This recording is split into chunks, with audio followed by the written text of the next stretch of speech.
আশুলিয়ায় আজ একই দিনে বিএনপির সমাবেশ ও জাতীয় নাগরিক পার্টি এনসিপির পদযাত্রা কর্মসূচি রয়েছে। কাছাকাছি স্থানে দল দুটির কর্মসূচি ঘিরে এলাকায় নানা আলোচনা রয়েছে।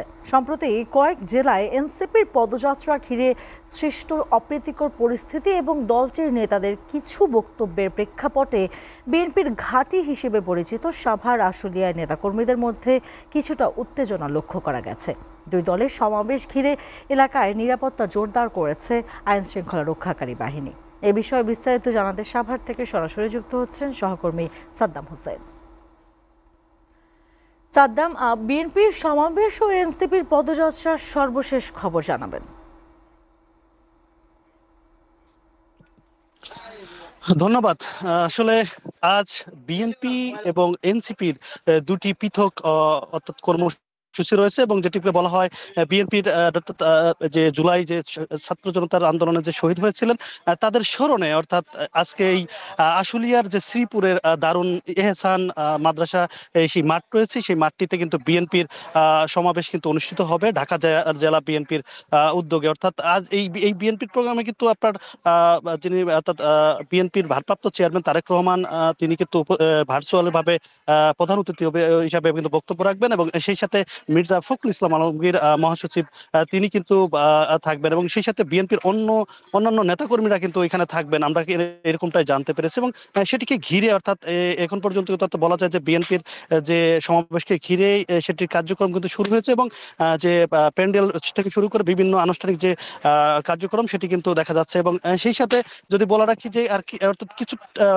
1 থেকে 2 কিলোমিটার, অর্থাৎ 2 থেকে 1.5 কিলোমিটার এরকম ডিস্টেন্সে কিন্তু এনসিপির, অর্থাৎ আজকের যে জুলাইয়ের ঘিরে যে 30 দিনের যে কর্মসূচি ছিলেন বিভিন্ন জেলাতে, এবং সেটি কিন্তু আজ সাভারের বাইপেল, অর্থাৎ বাইপেলে কিন্তু তারা যে পদযাত্রাটি সেটি কিন্তু হবে না, এমনটাই কিন্তু আমরা জানতে পেরেছি। এবং আমরা যেটা জানতে পেরেছি যে গতকাল গাজীপুর থেকে, অর্থাৎ আজ নরসিংদী থেকে তারা কিন্তু 3টার থেকে নরসিংদীর যে অনুষ্ঠানটি আছে, পদযাত্রাটি রয়েছে, সেটি কিন্তু 3টায় শেষ করে এই সাভারের আশুলিয়াতে তারা কিন্তু আসবেন, আমরা এমনটাই জানতে পেরেছি।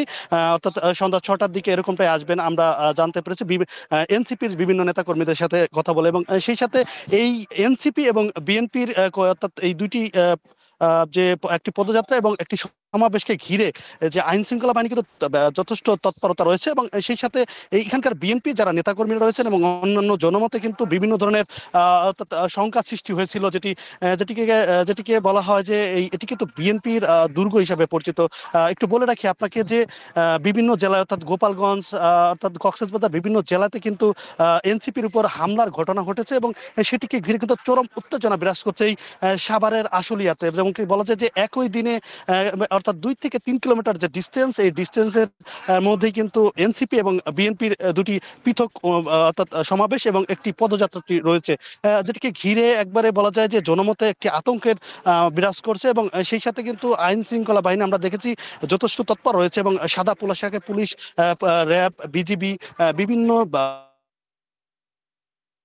বাহিনীর কিন্তু তারা টহল দিচ্ছেন। এবং সেই সাথে এই অনুষ্ঠানটিতে কোনো প্রকার অপ্রীতিকর কোনো ঘটনা এড়াতে কিন্তু আমরা দেখেছি স্বেচ্ছাসেবকরা রয়েছেন এবং সেই সাথে দুই দলের যারা নেতাকর্মীরা আছেন তারা কিন্তু একত্রিত বসেছেন এবং বিভিন্নভাবে কথা বলেছেন।